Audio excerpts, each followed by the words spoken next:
Hello friends. स्वागत है आपका हमारे यूट्यूब चैनल आर के हिंदी कहानियों में। आज की कहानी है छोटा सा घर। ट्रेन तेज गति से दौड़ी चली जा रही थी। सहसा गोमती बुआ ने वृद्ध सोमनाथ को कंधे से झकझोरा। बाबूजी, सुषमा पता नहीं कहाँ चली गई, कहीं नजर नहीं आ रही। सोमनाथ ने हाथ ऊंचा करके स्विच दबाया तो चारों ओर प्रकाश फैल गया। फिर वो आंख मिचमिचाते हुए बोले, आधी रात को नींद क्यों खराब कर दी? क्या मुसीबत आन पड़ी है? अरे सुषमा न जाने कहाँ चली गई। टॉयलेट की ओर जाकर देखो, यहीं कहीं होगी। चलती ट्रेन से कूद थोड़े ही जाएगी। अरे बाबा, डब्बे के दोनों तरफ के शौचालयों में जाकर देख आई हूँ, वो कहीं भी नहीं है। बुआ की ऊंची आवाज़ सुनकर अन्य महिलाएं भी उठ बैठीं। पुष्पा आंचल संभालते हुए खांसने लगी। देवकी ने आंखें मलते हुए बुआ की ओर देखा और बोली, लाइट क्यों जला दी? अरे तुम्हें नींद नहीं आती, लेकिन दूसरों को तो चैन से सोने दिया करो। मूर्ख औरत, सुषमा का कोई अता पता नहीं है। क्या सचमुच सुषमा गायब हो गई है? चप्पल ढूंढते हुए कैलाशो बोली, कहीं उसने ट्रेन से कूदकर आत्महत्या तो नहीं कर ली? बुआ ने उसे जोर से डांटा, खामोश रह, जो मुंह में आता है बके चली जा रही है। फिर वो सोमनाथ की ओर मुड़ी, बाबूजी, अब क्या किया जाए? छोटे महाराज को क्या जवाब देंगे? जवाब क्या देना है? वो इसी ट्रेन के फर्स्ट क्लास में सफ़र कर रहे हैं। अभी मोबाइल से बात करता हूँ।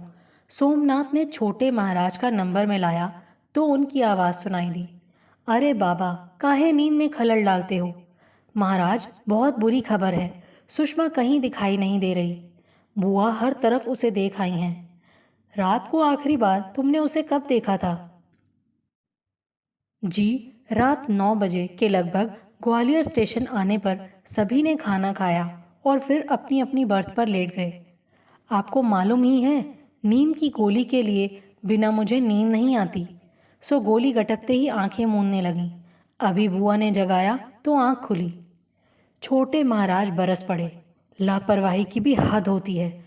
बुआ के साथ साथ तुम्हें भी कई बार समझाया था कि सुषमा पर कड़ी नज़र रखा करो, लेकिन तुम सब, कहीं हरिद्वार में किसी के संग उसका इश्क का कोई लफड़ा तो नहीं चल रहा था? मुझे तो शक हो रहा है। मुझे तो कुछ मालूम नहीं, लीजिए बुआ से बात कीजिए। बुआ फ़ोन पकड़ते ही खुशामदी वाले लहजे में बोली, पाए लागू महाराज। मंथरा की नानी, ये तो कमाल हो गया, आखिर वो चिड़िया उड़ ही गई। मुझे पहले ही शक था, उसकी खामोशी हमें कभी कभी दुविधा में डाल देती थी। खैर, अब उज्जैन पहुंचकर ही कुछ सोचेंगे। बुआ ने मोबाइल सोमनाथ की ओर बढ़ाया तो वो पूछे बिना नहीं रह सके, क्या बोले? अरे कुछ नहीं, अपने मन की भड़ास निकाल रहे थे। हम तो हमेशा सुषमा की जासूसी करते रहे, कभी उसे अकेला नहीं छोड़ा। अब क्या चलती ट्रेन से हम भी उसके साथ बाहर कूद जाते? न जाने उस बेचारी के मन में क्या समाया होगा। थोड़ी देर में सोमनाथ ने बत्ती बुझा दी, पर नींद उनकी आंखों से कोसों दूर थी। बीते दिनों की कई स्याह सफ़ेद घटनाएं रह रहकर उन्हें उद्वेलित कर रही थीं।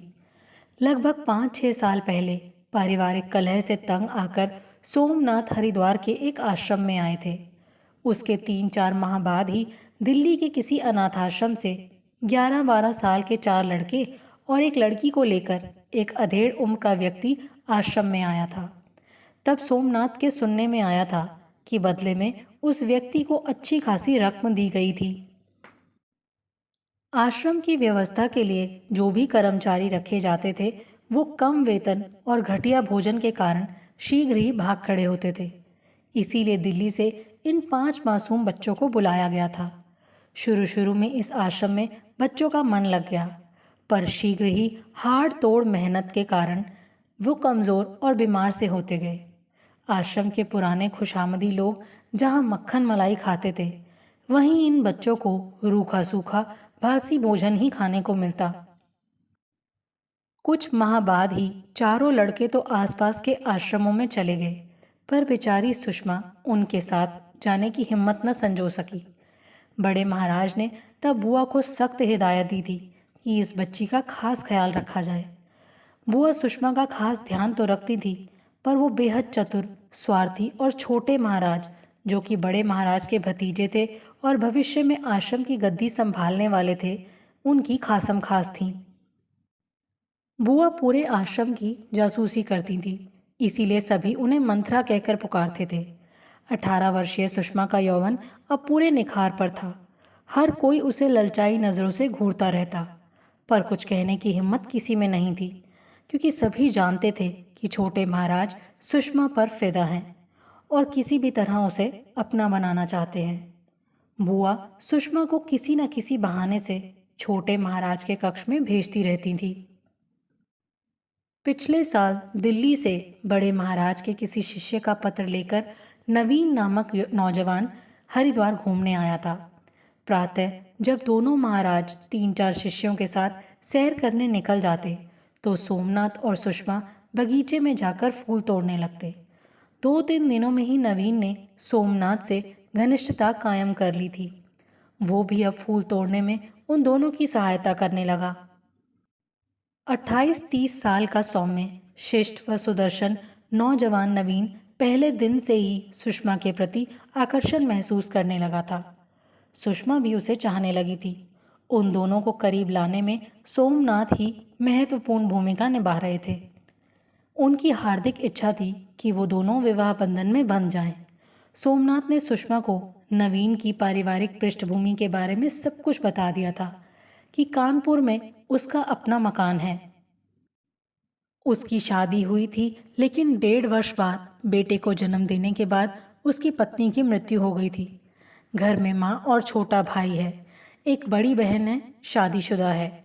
नवीन कानपुर की एक फैक्ट्री के मार्केटिंग विभाग में ऊंचे पद पर कार्यरत है। उसे 15,000 रुपये मासिक वेतन मिलता है। इन दिनों वो फैक्ट्री के काम से ज़्यादातर दिल्ली में ही अपने शाखा कार्यालय की ऊपरी मंजिल पर रहता है। एक सप्ताह गुजरने के बाद जब नवीन ने वापस दिल्ली जाने का कार्यक्रम बनाया, तो ऐसा संयोग बना कि छोटे महाराज को कुछ दिनों के लिए वृंदावन के आश्रम में जाना पड़ा। उनके जाने के बाद सोमनाथ ने नवीन को 3-4 दिन और रुकने के लिए कहा, तो वो सहर्ष उनकी बात मान गया। एक दिन बाग में फूल तोड़ते समय सोमनाथ ने विस्तार से सारी बातें सुषमा को कह डाली। बेटी, तुम हमेशा से कहती हो ना कि घर का जीवन कैसा होता है। ये मैंने कभी नहीं जाना है। क्या इस जन्म में किसी जाने अनजाने शहर में कोई एक घर मेरे लिए भी बना होगा? क्या मैं सारा जीवन आश्रम, मंदिर या मठ में व्यतीत करने को विवश होती रहूंगी? बेटी, मैं तुम्हें बहुत स्नेह करता हूँ, लेकिन हालात के हाथों विवश हूँ कि तुम्हारे लिए मैं कुछ नहीं कर सकता। अब कुदरत ने शायद नवीन के रूप में तुम्हारे लिए एक उमंग भरा पैगाम भेजा है। तुम्हें वो मन प्राण से चाहने लगा है। वो विदुर है, एक छोटा सा बेटा है उसका, छोटा परिवार है, वेतन भी ठीक है। अगर साहस से काम लो तो तुम उस घर, उस परिवार की मालकिन बन सकती हो। बचपन से अपने मन में पल रहे स्वप्न को साकार कर सकती हो। लेकिन मैं नवीन की कही बातों की सच्चाई जब तक खुद अपनी आंखों से नहीं देख लूँगा, तब तक इस बारे में आगे बात नहीं करूँगा। वो कल दिल्ली लौट जाएगा, फिर वहाँ से अगले सप्ताह कानपुर जाएगा। इस बारे में मेरी उससे बातचीत हो चुकी है। 3-4 दिन बाद मैं भी दिल्ली चला जाऊँगा और फिर उसके साथ कानपुर जाकर उसका घर देखकर ही कुछ निर्णय लूँगा। यहाँ आश्रम में तो तुम्हें छोटे महाराज की रखैल बनकर ही जीवन व्यतीत करना पड़ेगा। हालांकि यहाँ सुख सुविधाओं की कोई कमी नहीं होगी, परंतु अपने घर, रिश्तों की गरिमा और मातृत्व सुख से तुम हमेशा वंचित ही रहोगी। नहीं बाबा, मैं इन आश्रमों के उदास, सूने और पाखंडी जीवन से अब तंग आ चुकी हूँ। अगले दिन नवीन दिल्ली लौट गया। उसके 3-4 दिन बाद सोमनाथ भी चले गए, क्योंकि कानपुर जाने का कार्यक्रम पहले ही नवीन से तय हो चुका था। एक सप्ताह बाद सोमनाथ लौट आए। अगले दिन बगीचे में फूल तोड़ते समय उन्होंने मुस्कुराते हुए सुषमा से कहा, बिटिया, बधाई हो। जैसे मैंने अनुमान लगाया था, उससे कहीं बढ़कर देखा और सुना। सचमुच प्रकृति ने धरती के किसी कोने में एक सुखद, सुंदर, छोटा सा घर तुम्हारे लिए सुरक्षित रख छोड़ा है। बाबा, अब जैसा आप उचित समझें, मुझे सब स्वीकार है। आप ही मेरे हितैषी, संरक्षक और माता पिता हैं। तब तो ठीक है। लगभग 2 माह बाद ही छोटे महाराज, बुआ और इस आश्रम की 5-6 महिलाओं के साथ हम दोनों को भी हर वर्ष की भांति उज्जैन के अपने आश्रम में वार्षिक भंडारे पर जाना है। इस बारे में नवीन से मेरी बात हो चुकी है। इस बारे में नवीन ने खुद ही सारी योजना तैयार की है। यहाँ से उज्जैन जाते समय रात्रि 10 बजे के लगभग ट्रेन झांसी पहुँचेगी। छोटे महाराज अपने 3 शिष्यों के साथ प्रथम श्रेणी के एसी डब्बे में यात्रा कर रहे होंगे। शेष हम लोग दूसरे दर्जे के शयनयान में सफ़र करेंगे।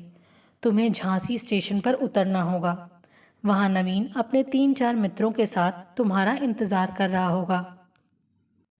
वैसे घबराने की कोई ज़रूरत नहीं, क्योंकि नवीन की बुआ का बेटा वहीं झांसी में पुलिस सब इंस्पेक्टर के पद पर तैनात है।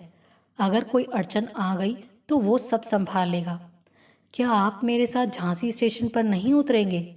सुषमा ने शंकित नज़रों से उनकी ओर देखा। नहीं, ऐसा करने पर छोटे महाराज को पूरा शक हो जाएगा कि मैं भी तुम्हारे साथ मिला हुआ हूँ। वो दुष्ट ही नहीं, चालाक भी हैं। वैसे तुम जानती ही हो कि बुआ छोटे महाराज की जासूस है। अगर कहीं उसने हम दोनों को ट्रेन से उतरते देख लिया तो हंगामा खड़ा हो जाएगा। तुम घबराओ मत। चंदन आश्रम में रह रहा राजू तुम्हारा मुंह बोला भाई है। उस पर तो तुम्हें पूरा विश्वास है ना? हाँ हाँ, क्यों नहीं। वो तो मुझसे बहुत स्नेह करता है। कल शाम मैं राजू से मिला था। मैंने उसे पूरी योजना के बारे में विस्तार से समझा दिया है। तुम्हारी शादी की बात सुनकर वो बहुत प्रसन्न था। वो हर प्रकार से सहयोग करने को तैयार है। वो भी हमारे साथ उसी ट्रेन के किसी अन्य डिब्बे में यात्रा करेगा। झांसी स्टेशन पर तुम अकेली नहीं, राजू भी तुम्हारे साथ ट्रेन से उतर जाएगा। मैं तुम दोनों को कुछ धनराशि भी दे दूंगा। यात्रा के दौरान मोबाइल पर नवीन से मेरा लगातार संपर्क बना रहेगा। राजू 3-4 दिन तक तुम्हारे ससुराल में ही रहेगा। तब तक मैं भी किसी बहाने से उज्जैन से कानपुर पहुंच जाऊंगा। बस अब सिर्फ 2 माह और इंतज़ार करना होगा। चलो, अब काफ़ी फूल तोड़ लिए हैं। बस एक होशियारी करना कि इस दौरान भूल कर भी बुआ अथवा छोटे महाराज को नाराज़ मत करना। फिर तो 2 माह मानो पंख लगाकर उड़ते नजर आने लगे। सुषमा अब हर समय बुआ और छोटे महाराज की सेवा में जुटी रहती। हमेशा उन दोनों की जी हुजूरी करती रहती। छोटे महाराज अब दिलो जान से सुषमा पर न्यौछावर होते चले जा रहे थे। उसकी छोटी से छोटी इच्छा भी फौरन पूरी की जाती। निश्चित तिथि को जब 8-10 लोग उज्जैन जाने के लिए स्टेशन पर पहुंचे तो छोटे महाराज को तनिक भी भनक नहीं लगी कि सुषमा और सोमनाथ के दिलो दिमाग में कौन सी खिचड़ी पक रही है। आधी रात को लगभग 12:30 बजे बीना जंक्शन पर सोमनाथ ने जब छोटे महाराज को सुषमा के गायब होने की सूचना दी तो उन्होंने उसे और बुआ को फटकारने के बाद अपने शिष्य दीपक से खिन्न स्वर में कहा, यार, सुषमा तो बहुत चतुर निकली। हम तो समझ रहे थे कि चिड़िया खुद ब खुद हमारे बिछाए जाल में फंसती चली जा रही है, लेकिन वो तो जाल काट कर ऊंची उड़ान भरती हुई किसी अदृश्य आकाश में खो गई। लेकिन इस योजना में उसका कोई ना कोई साथी तो अवश्य ही रहा होगा। दीपक ने कुरेदा तो महाराज खिड़की से बाहर अंधेरे में देखते हुए बोले, मुझे तो सोमनाथ और बुआ दोनों पर ही शक हो रहा है। पर एक बार आश्रम की गद्दी मिलने दो, हसीनाओं की तो कतार लग जाएगी। उज्जैन पहुंचने पर शाम के समय बाजार के चक्कर लगाते हुए सोमनाथ ने जब नवीन के मोबाइल का नंबर मिलाया तो उसने बताया कि रात को वो लोग झांसी में अपनी बुआ के घर पर ही रुक गए थे और सुबह 5 बजे टैक्सी से कानपुर के लिए चल दिए। नवीन ने राजू और सुषमा से भी सोमनाथ की बात करवाई। सोमनाथ को अब धीरज बंधा। निर्धारित योजना के अनुसार तीसरे दिन छोटे महाराज के पास सोमनाथ के बड़े बेटे का फोन आया कि कोर्ट में जमीन संबंधी केस में गवाही देने के लिए सोमनाथ का उपस्थित होना बहुत ज़रूरी है। अतः अगले दिन प्रातः ही सोमनाथ आश्रम से निकल पड़े, परंतु वो दिल्ली नहीं बल्कि कानपुर की यात्रा के लिए स्टेशन से रवाना हुए। कानपुर में नवीन के घर पहुंचने पर जब सोमनाथ ने चहकती हुई सुषमा को दुल्हन के रूप में देखा तो बस देखते ही रह गए। फिर सुषमा की पीठ थपथपाते हुए हौले से मुस्कुराए और बोले, मेरी बिटिया दुल्हन के रूप में इतनी सुंदर दिखाई देगी, ऐसा तो कभी मैंने सोचा भी नहीं था। सदा सुखी रहो बेटा नवीन, मेरी बेटी की झोली खुशियों से भर देना। बाबा आप निश्चिंत रहें, ये मेरी बहू ही नहीं बेटी भी है, सुषमा की सास यानी नवीन की माँ ने कहा। बाबा अब 5-6 माह तक मैं दिल्ली कार्यालय में ही ड्यूटी बजाऊंगा। नवीन की बात सुनते ही सोमनाथ बहुत प्रसन्न हुए। वाह, फिर तो हमारी बिटिया हमारी ही मेहमान बनकर रहेगी। फिर वो राजू की तरफ देखते हुए बोले, बेटे अपनी बहन को मंजिल तक पहुंचाने में तुमने जो सहयोग दिया उसे मैं और सुषमा सदैव याद रखेंगे। चलो अब कल ही अपनी आगे की यात्रा आरंभ करते हैं। दोस्तों, आपको ये कहानी कैसी लगी?